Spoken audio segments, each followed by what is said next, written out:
I'm here with Larry Adelson. We're talking about a very important topic for all investors. Thank you very much for coming. I know you had to Thank make you a for having long me. trip from Asia and you're still jet lagged. Very much so. There's been a long lag time between the day we first talked about a very important topic and the day that it's starting to really unfold in the real world. And I'm talking about worldwide global conflict. I can't remember how many years ago it was, but a long time ago you told me about conflict between China and its neighbors. Yep. You talked about conflict between Russia and the rest of Eastern Europe and Western Europe.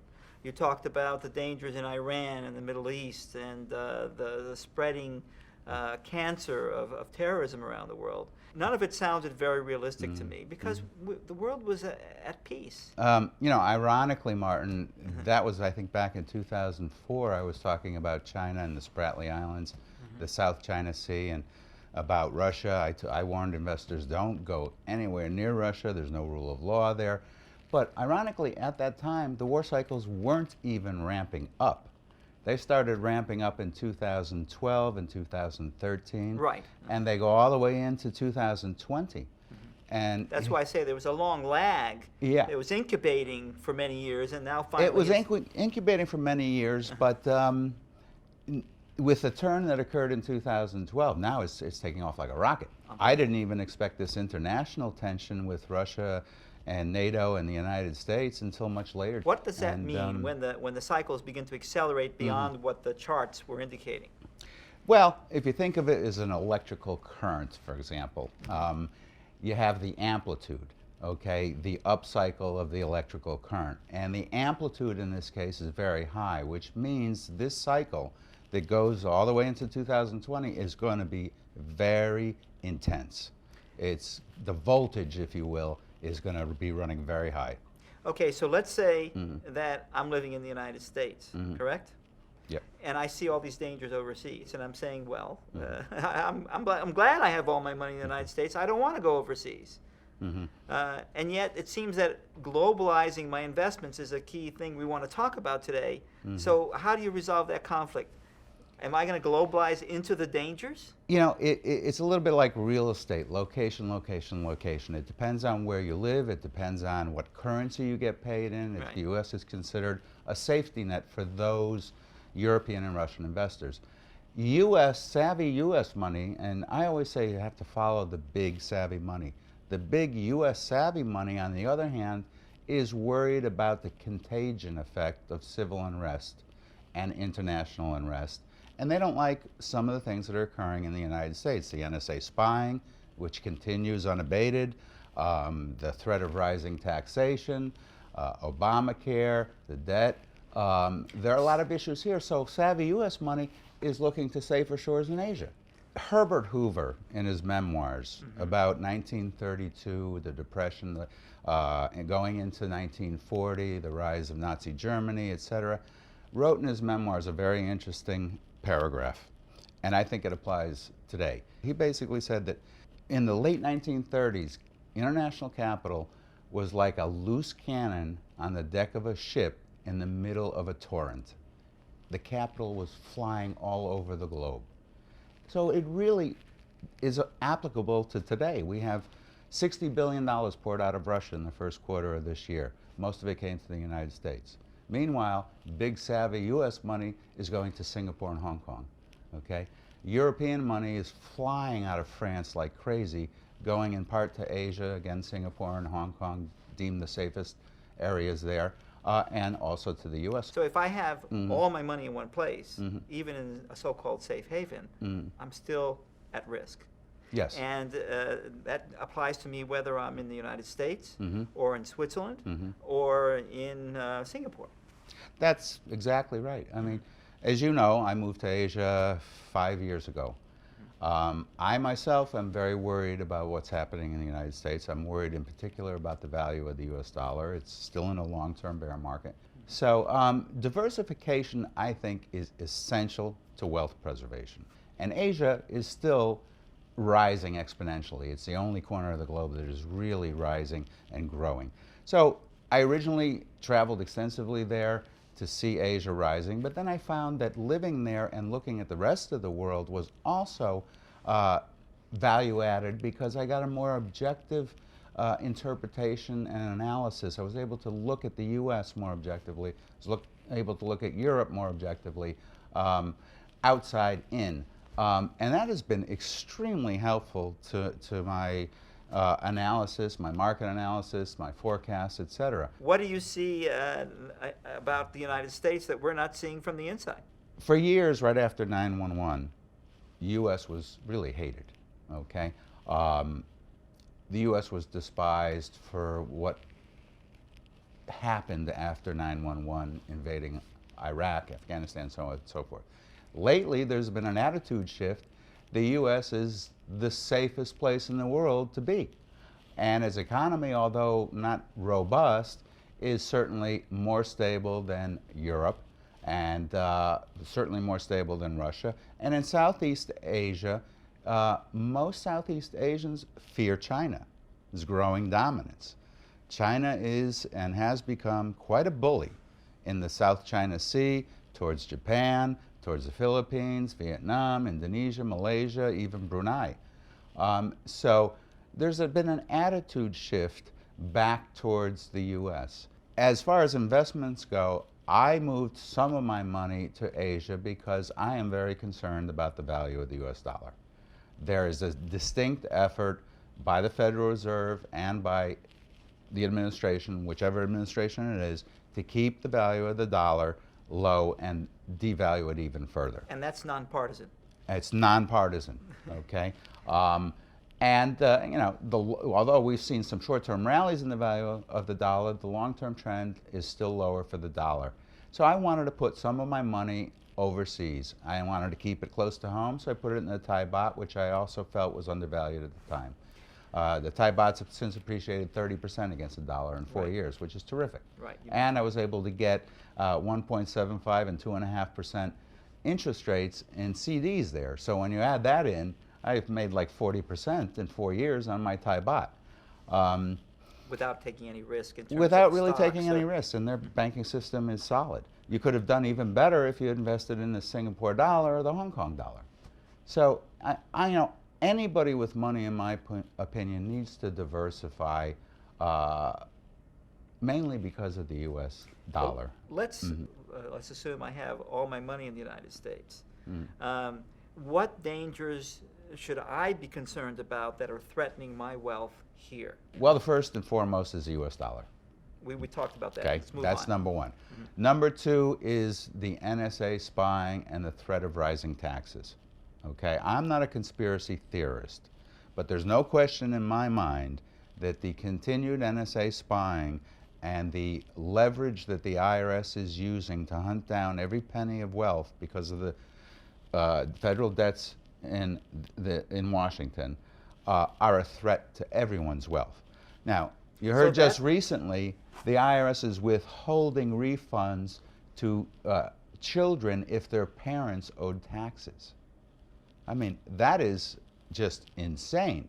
If your parents owed a few dollars to the Internal Revenue Service and they've passed on and they've left debts with the Internal Revenue Service and you're due a refund due to your own tax situation, they can confiscate your refund to pay off your parents' debt.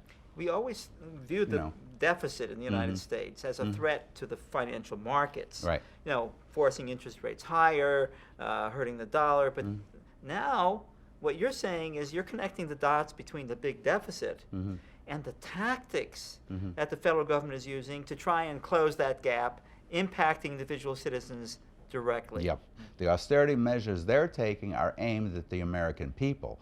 I want your money. I'm going to raise taxes on you, either secretly through methods like Obamacare, or I'm going to hunt down every penny of money you've hidden from me overseas, or through tax payments your parents didn't make. I'm going to take that money, if you're due a refund, away from you. They're hunting down Americans' wealth. That's what the NSA thing is about at this point. That's what Obamacare and 16,000 new IRS agents hired to enforce Obamacare is about. Okay, I'm convinced. I'm going to diversify. I'm not going to move all my money overseas, but I'm going to move some of it overseas. what countries should I be looking at? What's my first step? Well, Singapore is probably one of the most sound economies in the entire planet. It's has a political system that is very stable. It has a political system and banking system that is very conservative. It's not heavily indebted. The currency is very strong. I like Singapore a lot as a area of diversification. How do I move money to Singapore? Are there banks as comparable to Swiss banks, or better in some ways? Singapore is a new Switzerland in many regards of private banking. There are several very, very strong Singaporean banks. There's OCBC, there's ICBC, which is part of China's banking system, but it's really a separate franchise in Singapore. There's DBS Bank of Switzerland. They're not heavily engaged in derivatives trading. Americans can open accounts in Singapore, but you have to be there in person to do so. Oh, that's a good justification for yes. a cruise Absolutely. around Singapore and Absolutely. the surrounding area. It's banking the old-fashioned way. I mean, if you apply for a mortgage in Singapore, you have to go to an interview. It's not like here where you go on the internet and you can get a mortgage in a day or two. So if I'm in Singapore for, let's say, just one day, can I get the bank accounts opened, or am I going to? It takes 3 days. You have to apply, you have to go to an interview, and you have to return to pick up your checkbook and everything, all the document stamps, etc. There are companies that do full service for you. There are tax attorneys that specialize in international bank accounts that handle a lot of it for you, but you still have to show up for the interview. Let's shift now to real estate. Is real estate purchased overseas a good preservation tool, and what steps do we take? It is a good preservation tool. However, you really need to have an expert overseas to handle that for you. Real estate continues to appreciate in most parts of Asia. Thailand, Singapore, Hong Kong, Malaysia, Indonesia. There are some outstanding values there and outstanding long-term, but China's a bubble though, right? I don't think China's a bubble. The stories about the ghost cities and the ghost housing developments, those are true to the untrained eye, but China builds for the future. There's 1.4 billion people there, and they know that if they build it, they will come. So, in the short term, it looks like a ghost town, some of these cities, or a ghost development. But 10 years from now, even 5 years from now, you go back and it's going to be full. So real estate, to be honest with you, I think U.S. real estate is the buy. I think the opportunities for real estate are in the U.S. They are so undervalued from the real estate crisis, and they've stabilized and are heading higher. Parts of Italy are a terrific buy. Parts of France and Spain and Portugal are terrific buys. There are some incredible bargains there. I mean, you could buy a beautiful home on Mykonos in Greece for $200,000 on a cliff over the Aegean Sea. There are bargains that just can't be ignored regardless of currency movements. So you're saying the big leverage now is in the price of the real estate, yes. both here and in yes. Europe, yeah. and that the euro, the currency, is a factor, but it's not the overwhelming factor. It should be secondary. So based on that, what I think I would do then, tell me if this makes sense, I would go in and buy something small, maybe that inexpensive home overlooking the Aegean Sea, if I can find it, and maybe then later, if there's a big decline in the euro, buy some more. Yes. That makes sense? If you're in that position, a two-step process. Yeah, especially rental properties. Can't make blanket statements. But diversification in both Asia, let's say for the bank accounts and so forth, and liquid investments. Right. And then maybe the longer-term real estate investments in some places like Europe.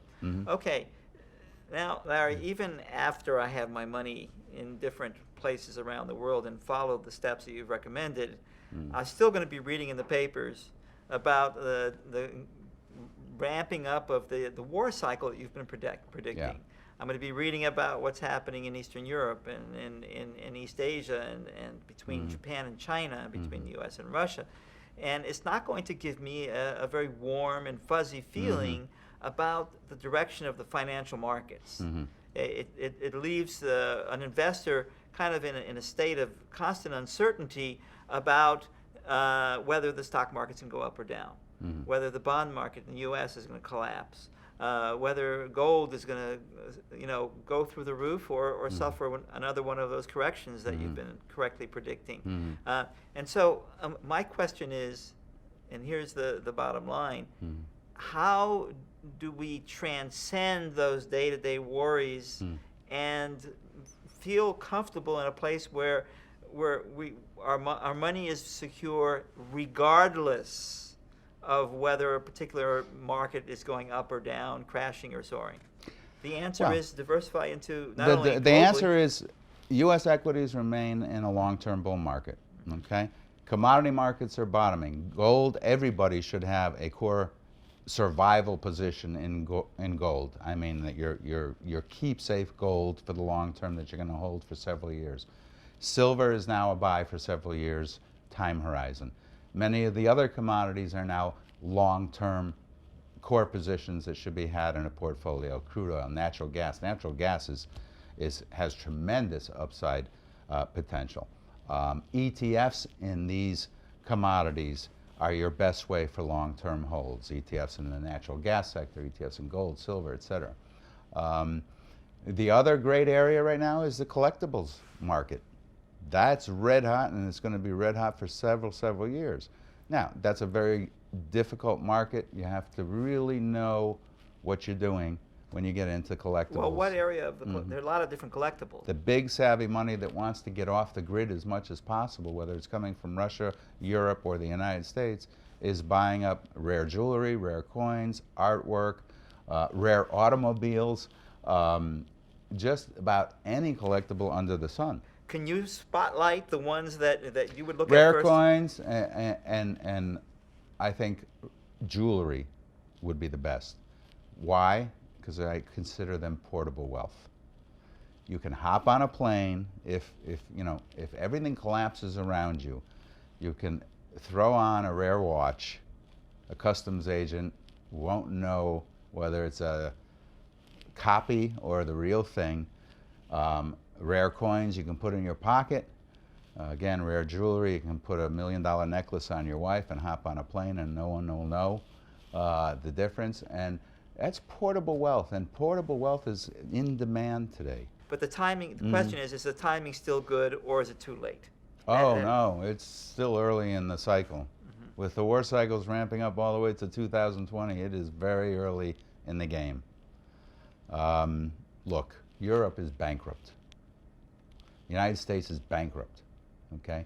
The problem here is we have two governments, the two largest governments in the world, that are desperate for revenue, okay? Are they gonna do the right thing and slim down their governments and, turn things around? No.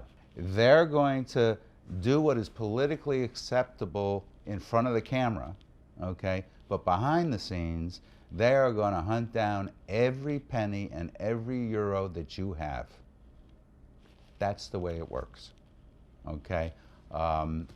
It's the way governments have historically worked. What should we not buy, or what should we get rid of in this period? Okay. Top of the list: long-term government bonds. Long-term government bonds you don't touch with a 10-foot pole here or in Europe.